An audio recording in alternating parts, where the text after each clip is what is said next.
क्या तुम मुझसे प्यार करती हो सुमन? आप ही बता दीजिए अंशुमन जी, आपको क्या लगता है?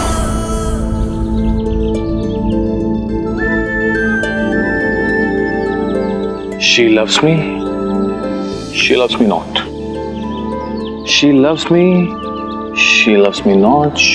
Hey, ये ताका झाके नहीं चलेगी प्लीज।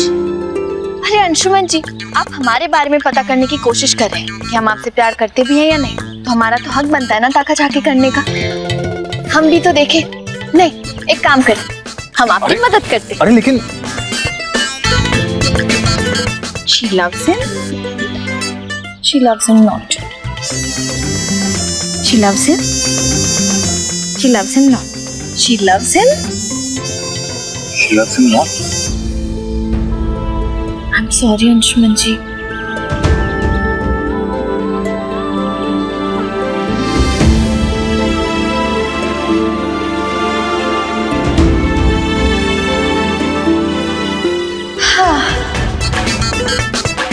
She loves him.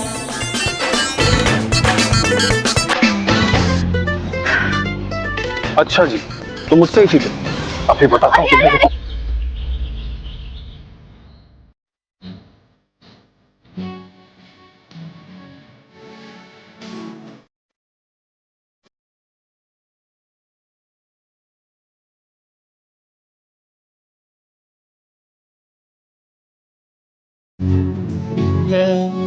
तुझसे ही सांस आती जिंदगी।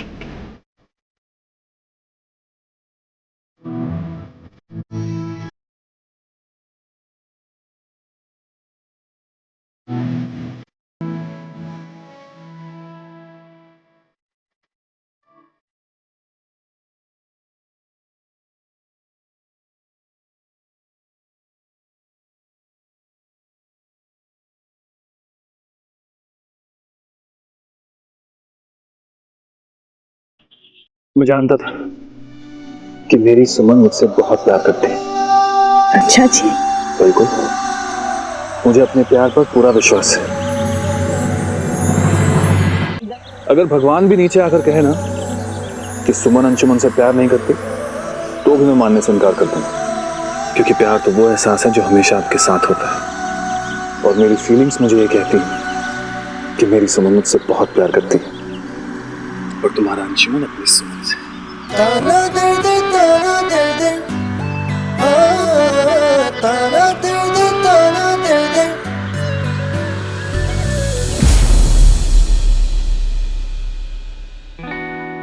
ओ ये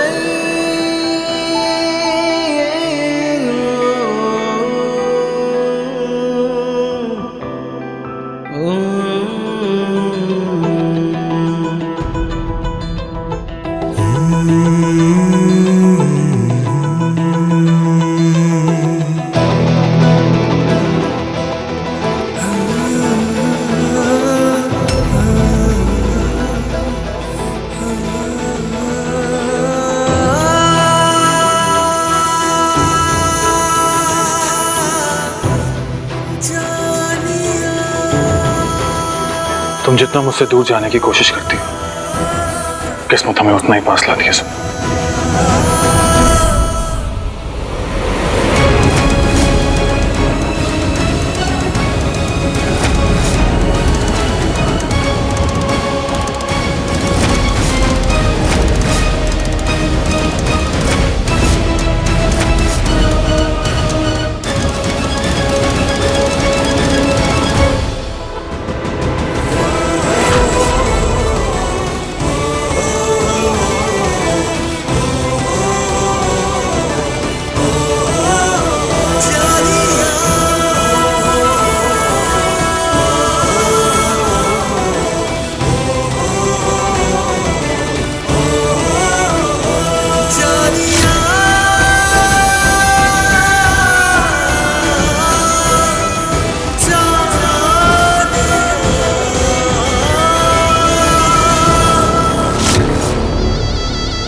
पहले आग लगाने का ड्रामा किया, फिर हाथ जला लिया।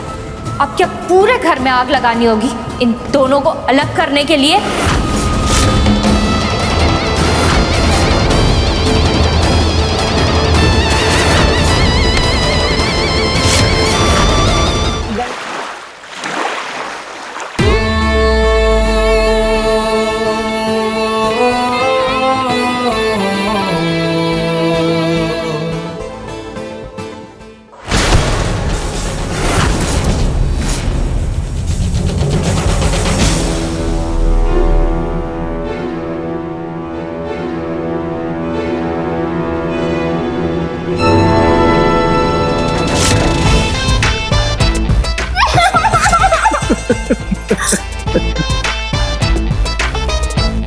अरे यार तुम कहाँ देखकर चलती हो?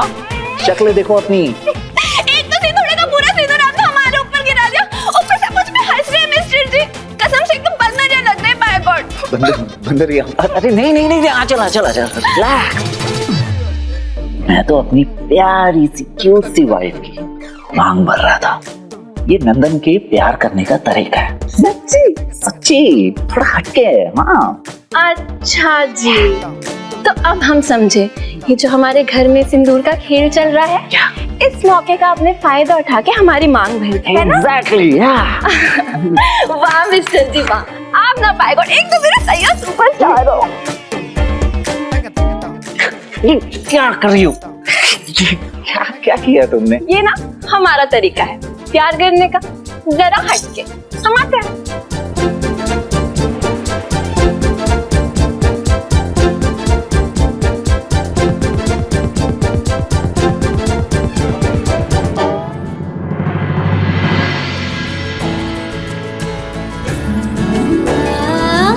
केतारी भैया जी आप जल्दी से साफ सफाई कर लीजिए, फिर किचन में हमें आपकी मदद चाहिए होगी। ठीक है जी।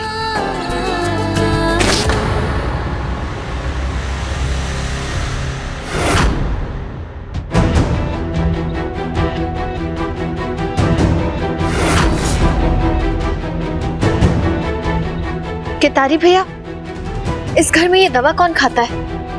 ये दवाई तो बड़के भैया खाते हैं बहुत दिनों से। अंशुमन जी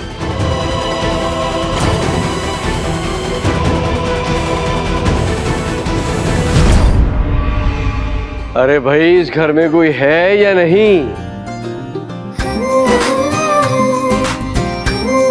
नाना जी मेरा बच्चा सुखी रहो बेटा।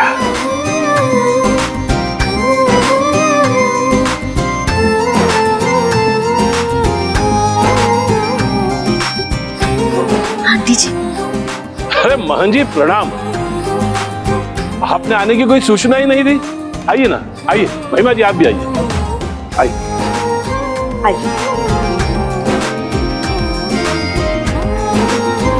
आप लोग सब आराम से बैठिए, हम अभी चाय नाश्ते का प्रबंध करते हैं। केतारी भैया हमें आपकी मदद चाहिए जी। हम अभी आते हैं।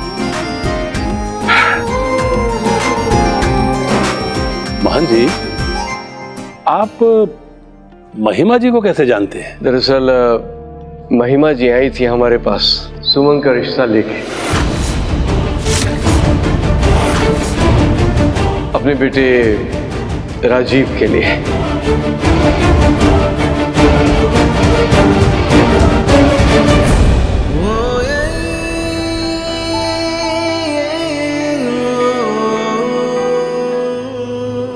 अब चूंकि अंशुमन जी और संध्या जी की शादी हो चुकी है, तो हमने इनसे यही कहा अब सुमन के भविष्य में क्या होगा इसका फैसला सुमन और उसका परिवार करेगा।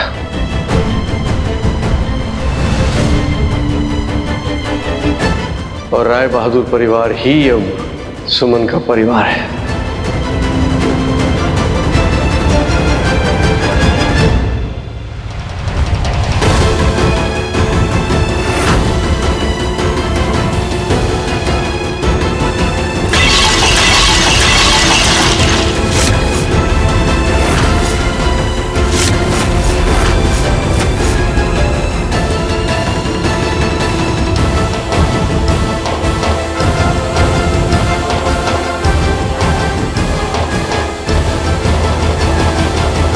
नाना जी, आप ऐसा सोच भी कैसे सकते हैं कि हम अंशुमन जी के अलावा किसी और से शादी करेंगे? हम अपनी बच्ची को अच्छे से पहचानते हैं बेटा, इसीलिए हम महिमा जी की दुविधा दूर करने के लिए ही इन्हें अपने साथ लेकर आए हैं। इन्हें तुम्हारे भविष्य को लेकर बहुत चिंता है बेटा। महिमा आंटी, हम आपकी बहुत इज्जत करते हैं, लेकिन ये रास्ता गलत है। अगर आपको ऐसा लगता है कि हॉस्पिटल की घटना के बाद आप हमारी जिंदगी में कोई भी फैसला ले सकती हैं, तो नहीं, वो अधिकार हमने आपको नहीं दिया है। और कल ही हम आपके घर सब क्लियर करके आए हैं। अंशुमन जी के अलावा पति का दर्जा हम किसी और को नहीं दे सकते, किसी को नहीं।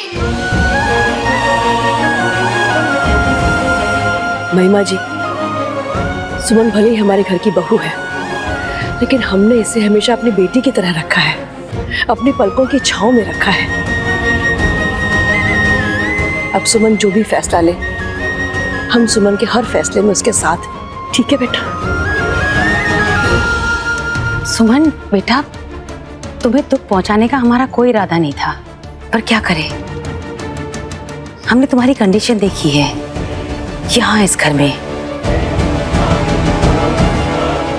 बेटा, कब तक परीक्षा देती रहो? तुम्हारी अपनी भी एक जिंदगी है। हम तुम्हारी जिंदगी राजीव के साथ देख रहे हैं।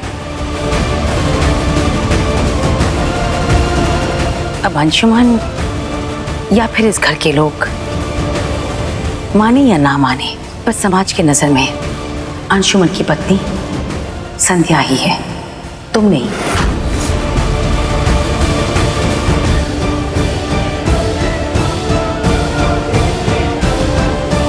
माफ कीजिएगा आंटी जी, आपने सुमन को नई जिंदगी दी है और इसलिए मैं आपकी बहुत इज्जत करता हूं, लेकिन आपको सुमन की जिंदगी का फैसला लेने की कोई जरूरत नहीं है। मेरी शादी किससे हुई है या मेरी पत्नी कौन है, ये मेरा पर्सनल मैटर है। आपको इन सब में पढ़ने की कोई जरूरत नहीं है, आपके लिए ये अच्छा रहेगा। महंत जी, समझाइए इसे। सुमन आपकी नातिन है और एक गार्जियन होने के नाते आपको उसकी जिंदगी में हस्तक्षेप करना चाहिए ताकि उसकी भी जिंदगी आगे बढ़ सके। और फिर पिछले 1 साल में हमारा भी सुमन के साथ ऐसा रिश्ता बन ही चुका है कि हम उसे तिल तिल घुटकर जीते नहीं देख सकते। महिमा जी ठीक ही तो कह रही हैं। नमस्ते जी, नमस्ते। अरे ये लड़की इस घर में कब तक रहती रहेगी ऐसे बड़के बउआ का पत्नी बनके? वो भी तब जब बड़के बउआ का पहले से ही एक पत्नी है, हैं? संध्या। और महान जी, आप ना एक काम कीजिए, आप ना महिमा जी का बेटे का रिश्ता स्वीकार कर लीजिए अपनी नातिन के लिए। आपकी नातिन इतनी तो संस्कारी होगी ना कि आपके दिए बात को नकारेगी नहीं। बहुत हुआ आंटी जी, आप क्या सुमन पर अपने एहसानों का हक जता रही हैं? सुमन कोमा में थी, आपने उसका ख्याल रखा, इसका मतलब सिर्फ आप ही को उसकी फिक्र है और किसी को नहीं। माफ कीजिएगा, लेकिन आप यहां से जा सकती हैं और यहां पर लौटकर वापस मत आइएगा। कहते हुए अच्छा तो नहीं लग रहा है, लेकिन अगर सुमन पर किए गए एहसानों की कोई कीमत है तो बता दीजिएगा। हम सुमन के लिए कोई भी कीमत चुकाने के लिए तैयार हैं।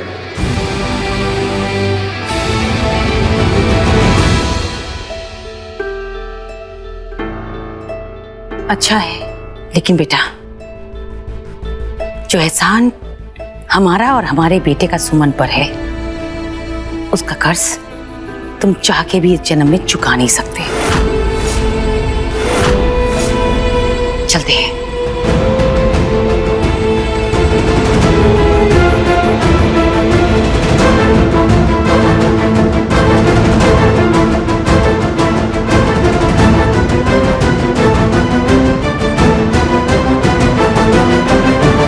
सुमन, जो भी तुम्हारा फैसला होगा, हम तुम्हारे हर फैसले में तुम्हारे साथ हैं।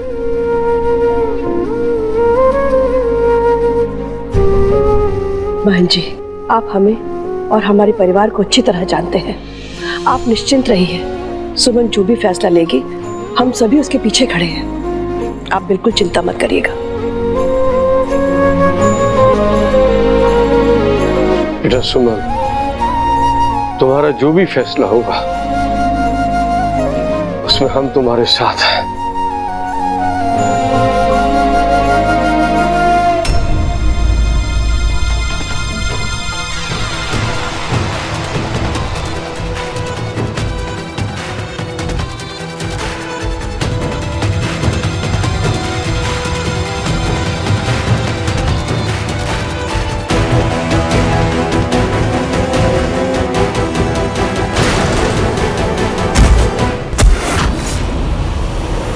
भड़के बुआ, अंशुमन जी। अंशुमन बेटा, अंशुमन भैया जी,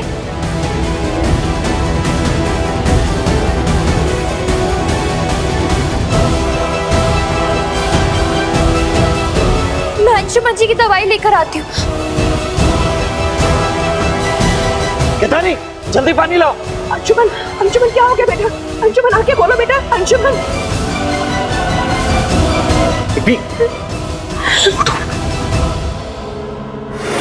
अंशुमन बेटा होश में आओ। क्या हो गया अंशुमन? उठो।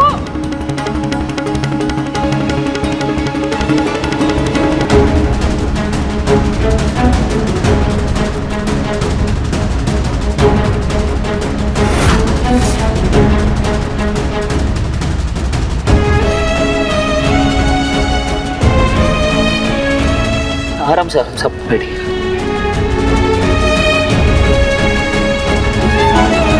अंशुमन जी, आपकी दवाई।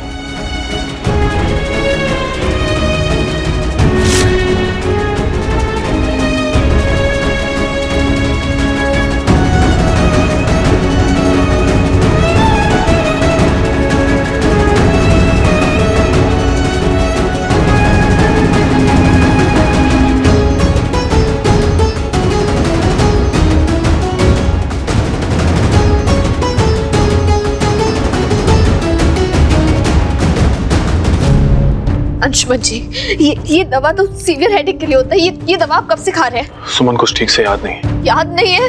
ये संध्या, मेरा सर दबाने की जरूरत नहीं, मैं ठीक हूँ। अंशुमन बेटा, तुमने बताया भी नहीं कि तुम ये दवा ले रहे हो।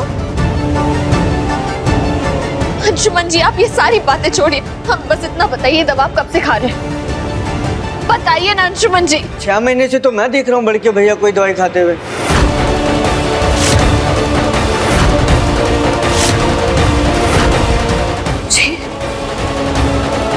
6 महीने से बिना डॉक्टर के प्रिस्क्रिप्शन के ये दवा आप कैसे खा सकते हैं? ठीक नहीं है अंशुमन जी, ये क्या किया आपने? अंशुमन जी, कहा मैं रहने दो, ठीक हूं मैं। और सुमन, तुम बेकार ही परेशान हो रही हो। ये सिर्फ माइग्रेन है और कुछ नहीं। मैंने दवाई ले ली है, सब ठीक हो जाएगा, डोंट वरी। माइग्रेन अटैक से कोई बेहोश नहीं हो जाता है, ये बड़ा रिस्की है। प्लीज प्लीज आप हमारी बात समझने की कोशिश कीजिए। एक काम कीजिए, आप अभी के अभी हमारे साथ हॉस्पिटल चलिए। चलिए। क्या कर रही हो? मैं कहीं नहीं जाने वाला और किसी को कहीं जाने की जरूरत नहीं। मैंने कहा ना, तुम परेशान मत हो, मैं ठीक हूँ। अंशुमन जी, आपको हमारी कसम, प्लीज हमारे साथ हॉस्पिटल चलिए। ये बहुत रिस्क है, आप समझने की कोशिश नहीं कर रहे। प्लीज प्लीज चले जाओ ना बेटा, हमारे दिल को भी तसल्ली हो जाएगी। बेटा अगर माइग्रेन ही है तो क्यों है, उसका इलाज क्या है? अगर तुम जाओगे तो बेटा पता चलेगा ना, जाने में हर्जी क्या है? अंशुमन बेटा कभी कभी अपनों की बात सुन लेनी चाहिए। सुमन कह रही है अस्पताल चलना है, चले जाओ, फर्क क्या पड़ता है? अच्छा ठीक है, चलते हैं। चलिए।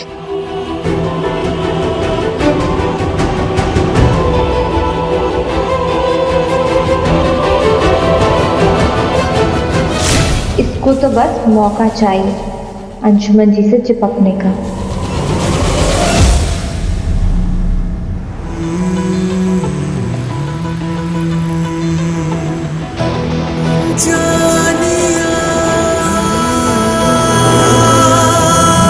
सुमन, तुम गुस्से में और भी प्यारी लगती हो। कुछ कहा आपने? कुछ नहीं। अच्छा सुमन, एक बात बताओ, तुमने कभी मामी जी से ये शब्द सुना है, अतकपारी? माइग्रेन को कहते हैं अतकपारी। अंशुमन जी, आप बात को घुमाइए मत, ये माइग्रेन नहीं है, हमें बहुत डर लग रहा है, लेकिन आप इतने लापरवाह कब से हो गए?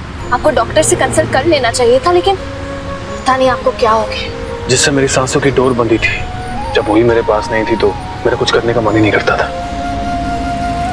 इसलिए ऐसा हो गया। सच कहूं तो मैं जीना ही नहीं चाहता था। प्लीज अंशुमन जी, आज के बाद कभी ऐसा मत कहिएगा, प्लीज।